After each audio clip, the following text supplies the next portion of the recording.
হয়েছে। শেখ হাসিনার সময়ে সেই মেরুদণ্ডহীন এবং নতজানু পররাষ্ট্রনীতির যোগ চিরতরে বিলীন হয়ে গেছে। বাংলাদেশ এখন প্রতিটি পদক্ষেপ ফেলছে সম্পূর্ণ স্বাধীনভাবে, যেখানে জাতীয় স্বার্থ এবং দেশের মর্যাদাই শেষ কথা।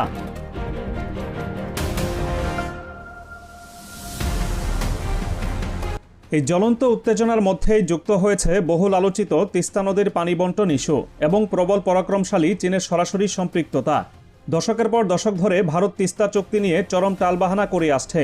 নয়াদিল্লির পুরনো অজুহাত ছিল পশ্চিমবঙ্গে তৃণমূল সরকারের বিরোধিতার কারণেই তারা চুক্তি করতে পারছে না।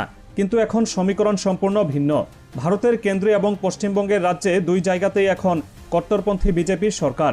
তাই বাংলাদেশের ন্যায্য পাওনা তিস্তার পানি নিয়ে ভারতের আর কোনো ভণ্ডামি বা কালক্ষেপণ ঢাকা বিন্দুমাত্র সহ্য করবে না।